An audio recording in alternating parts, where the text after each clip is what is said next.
Abu Bakar berkata, "Ra'aitun nabiyya, aku melihat Nabi sallallahu alaihi wasallam alal mimbar, berdiri di atas mimbar, dan Imam Hasan wal Hasan bin Ali ma'ahu." Imam Hasan bin Ali bersama Rasulullah di mimbar di Madinah.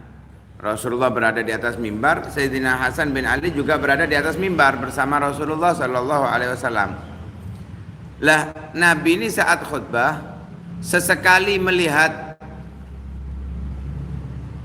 yang hadir di saat itu, sesekali melihat Sayyidina Hasan. Jadi noleh mereka, ya noleh Sayyidina Hasan, noleh mereka, noleh Sayyidina Hasan. Ini saat beliau khutbah. Sampai Rasulullah mengatakan kepada orang-orang yang ada di saat itu, "Inna ibni hadza sayyidun." Ini hadis terulang beberapa kali. Anakku ini adalah seorang pemimpin. Wala'allallaha ayyusliha bihi baina fi'ataini minal muslimin. Dalam riwayat yang lain, baina fi'ataini azimataini minal muslimin. Semoga Allah mendamaikan sebabnya dua kelompok daripada umat Islam. Jadi sudah dikabarkan oleh Nabi bahwa Imam Hasan bin Ali ini kelak akan menjadi pemimpin kalian.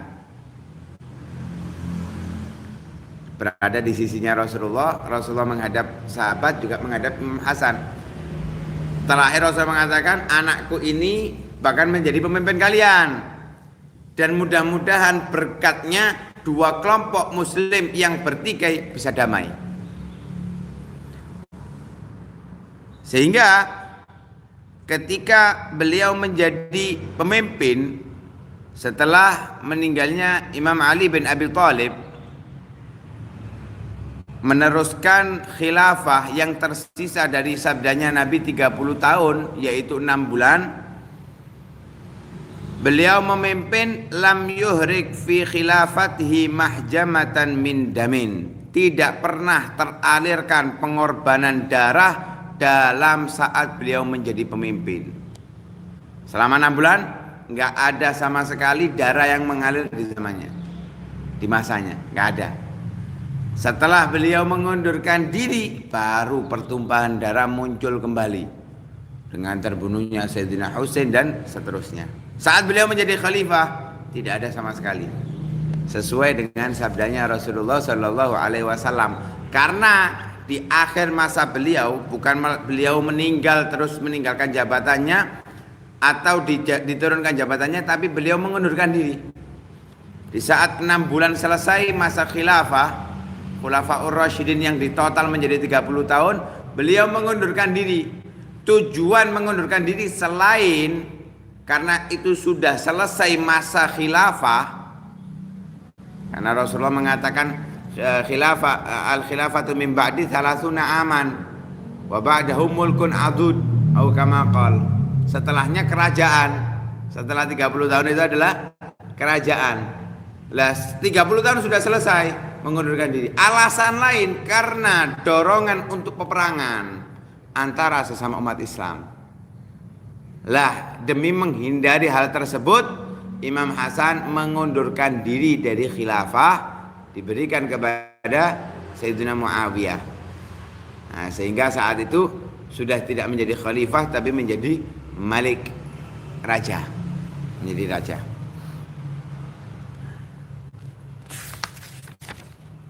Wa qad tajallat fihi wa fi akhihi al-Husain mawarithul fasahah wa nafadhul basirah wal ilm wal karam an jaddihima wa abihima wa ummihima. Nampak jelas pada beliau Imam Hasan dan saudaranya Imam Husain kefasihan yang didapatkan dari warisan. Jadi terkadang itu memang kalau ilmu nggak ada, ilmu waris mewarisi nggak ada, ya, ilmu nggak bisa diwarisi. Diwarisnya ilmu itu dengan ta'allum, dengan belajar, nggak moro-moro karena anak ulama jadi ulama, nggak. Cuman kefasihan dalam berbicara itu bisa menurun. Ada orang tua berbicaranya fasih, itu biasanya nurun ke anaknya. Itu namanya watak biasanya. Biasa nurun seperti itu biasa. Cuma kalau ilmu nggak bisa nurun. Lah, Sayyidina Hasan dan Sayyidina Husain itu mewarisi kefasihan dalam berbicara. Wa nafadzal basira, cara berpikir yang apa? Jeli. Benar-benar mendetail ketika memahami sesuatu. Kebijaksanaan dalam memutuskan suatu perkara, nggak mudah terpancing oleh emosi. Kemudian dermawan, itu semua diambil dari kakeknya yaitu Rasul Shallallahu Alaihi Wasallam, dari ayahnya Imam Ali bin Abi Thalib, dan dari ibundanya Sayyidah Fatimah Zahra radhiyallahu taala anha. Wa qad talaqaya an abihima al-ilma wal Qur'an wa ta'wil. Beliau menimba ilmu secara talaki. Menimba ilmu secara talaki. Nggak seperti hadir pengajian toh. Ya, belajar benar-benar membawa buku, dijelaskan dan memahami daripada apa yang didapatkan oleh ayahnya. Kemudian disampaikan kepada ayahnya kebenaran dari kefahaman yang dia dapatkan. Namanya talaki. Nggak sekedar dengarkan, pulang, buyar, enggak. Didengarkan, dihafalkan, kemudian ditunjukkan apakah kefahaman yang didapatkan itu benar. Ini namanya talaki. Keduanya Imam Hasan dan Imam Husain bertalaki kepada ayahnya dalam hal ilmu, dalam Al-Quran dan takwil Al-Quran, sebagaimana dijelaskan di kisah Imam Ali dulu, bahwa Rasulullah mengatakan, aku berperang ala tanzilil Quran, atas bagaimana Al-Quran itu turun. Tapi akan datang seseorang yang akan perang ala takwil Al-Quran, menggunakan takwil Al-Quran, yaitu Imam Ali. Itu menggambarkan bahwa Imam Ali adalah orang yang ahli dalam takwil Al-Quran selain Imam Ibnu Abbas. Selain Imam Ibnu Abbas. Sehingga dari itu anaknya Imam Hasan belajar kepada Sayyidina Ali. Imam Husain juga belajar kepada Imam Ali tentang takwil Al-Quran. Karena nggak bisa Al-Quran itu tafsirnya dengan logika kita.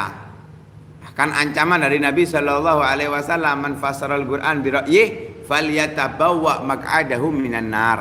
Siapa yang mentafsirkan Al-Quran dengan pemikirannya sendiri, logikanya sendiri, maka dia telah mempersiapkan dirinya di neraka Allah Subhanahu wa taala.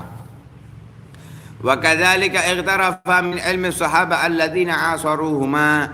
Mereka berdua juga menimba ilmu daripada ilmu-ilmunya para sahabat Rasul sallallahu alaihi wasallam. Karena banyak fuqaha us-sahabah, ulama us-sahabah, para pemimpin, para tokohnya sahabat yang memiliki keluasan ilmu. Kalau semuanya berilmu sahabatnya Nabi, semuanya berilmu karena langsung mendapatkan ilmu dari Rasulullah Sallallahu Alaihi Wasallam. Tapi di antara mereka ada ulamanya, seperti Zaid bin Thabit, seperti Imam Ali, Sayyidina Abdullah bin Abbas dan yang lainnya. Ini di antara ulama us-sahabah, para ulamanya sahabat. Dan Imam Hasan mengambil ilmu dari semuanya, dari semua ulama us-sahabah yang mereka nututi zamannya.